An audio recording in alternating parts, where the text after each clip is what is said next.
Good morning, my friends. How's everybody doing today? Hope you're having a wonderful start to your weekend. It is Friday, November 26, 2021. So today I want to talk about a plant that I have growing in my backyard food forest that it seems many a gardener are quite fond of for different reasons that we're going to discuss. Even though this plant is known as invasive, not only do folks want to grow it in their landscape, they want to proliferate it and spread it out. Let's go talk about that. Good morning, little bird.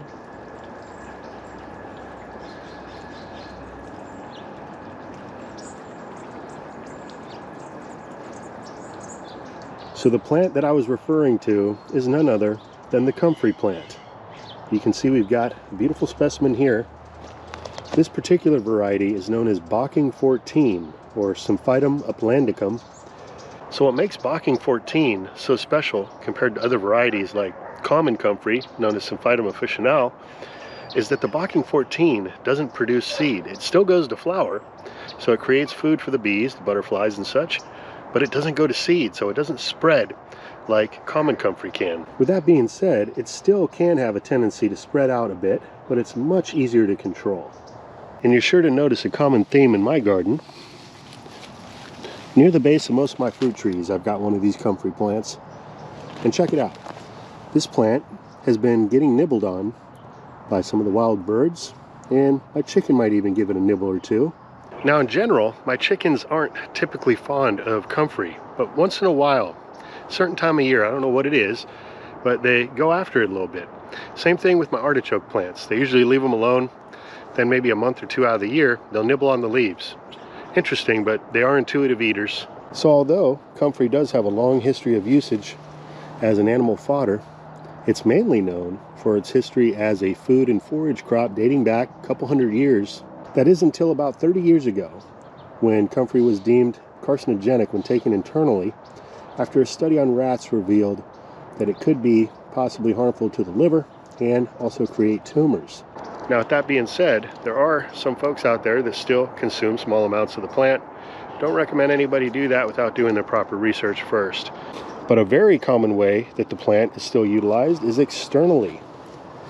You can turn the plant into a poultice, and you do that by masticating the leaves. Out in the land, someone might decide to chew the leaf if they did their research on the plant. Masticate it in their mouth and put it on a cut, a burn, a bruise, or even a fractured bone. But another way to break down the plant in the cell walls is to simply run it through a powerful juicer with just a little bit of water. That's my favorite method, and I make several poultices which I keep in my freezer to have on hand in case I need them. Well, that's great and all, Dan, but why is it that folks really love the plant that much that they would want to put it near the base of their fruit trees and grow it throughout their garden? Well, first off, the plant is highly adaptable. It can be grown in USDA climate zones 4 through 9 as a perennial. And even though it will die back with a hard freeze, the root mass stays alive and it will reflush out new growth come spring. Now just check out all the biomass on this plant, all the leaf material that can be harvested. It really creates a lot of, you guessed it, mulch for your garden. And this stuff breaks down very fast. And when using it this way, many gardeners choose to cut down the entire plant, maybe just leave a few sprigs of new growth there in the middle for photosynthesis to occur so it flushes out quicker, because you will get 3 to 4 flushes per year if you cut the whole plant back. So you can really create a lot of mulch.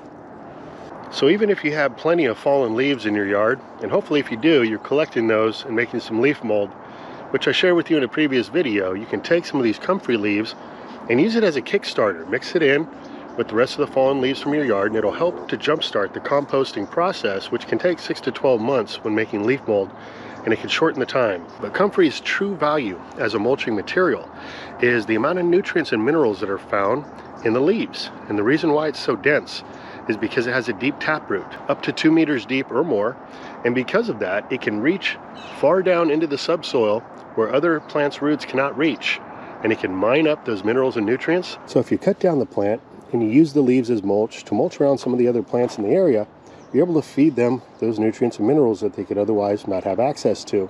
And another great way to extract those nutrients and minerals from the plant material is to make something called comfrey tea. So you can take those leaves, chop them up into thirds, throw them into a bucket, put some water over it, let it sit for 3 weeks or more. You're going to have yourself some amazing garden fertilizer. One warning, it stinks, trust me. So if you're not in the mood to smell something quite horrendous, you may want to forego that step, and instead you can utilize another tip that I came up with. I don't think anyone else is doing it, but you should be. And that is taking those leaves, running it through a blender with water, and making a liquid fertilizer that way that you can then put into a watering can and water around the root zone of your plants. Do a root drench. Another common use for comfrey is as a ground cover, especially on steep slopes, hills that are prone to erosion, possibly even mudslide. Folks may choose to plant something like a comfrey, which will help to keep everything intact and keep it protected from the sun. Now, one thing about comfrey, very important to understand, is once you do establish it in your garden, it's pretty much there to stay. Now, it is possible to eradicate it. I've done it in the past. I might just make a whole video on that. It's a little bit of a process, but it can be done. But if you invite it into your garden, expect it to stay. It's a very resilient plant, and even this Bocking 14, which doesn't create seed, if you did any type of tilling in an area with comfrey and you broke up the root, each little piece of viable root would create a new plant. So truth be told, I don't think this plant is for all gardeners, especially if you are more into annual gardening, just having a vegetable patch. But if you are growing perennials and you love spending time out in the garden and working the land, building up the soil, creating free fertilizer, you may want to consider it. So there you have it, my friends. Those are the reasons, at least all the reasons I know of, that folks choose to grow the comfrey in their garden. Real quick, here's another example of one growing at the base of my hugelkultur mound, eaten to the ribs, mainly by the wild birds. So, hoping to feed the birds too, not too bad a thing. And both this plant, and there's another one back over there eaten to the ribs, have been growing on the edge of this hugel mound for 3 or 4 years. And I moved them over here by root division. So you can easily dig up the root of the plant, divide it, and propagate it out if you'd like. So if you know of any other reasons to grow comfrey, or have any thoughts or opinions you'd like to share about growing this amazing plant, and no, this isn't comfrey, this is actually potatoes. Growing here in the fall, we've been getting down to near freezing weather, and this is really taking off. Boy, I wish this would go all the way. Might just have to put some straw around it and see what happens. But let me know in the comments below if you've got any thoughts or ideas about the comfrey you'd like to share, or even just to say hi. Always love hearing from you. Check out the steam coming off the Euryops. So that's going to do it for now, my friends. I sure do appreciate you tuning in. Hope you have a great rest of your weekend. Until next time, this is Dan from plantabundance.com. Take care. I'll be talking to you again soon.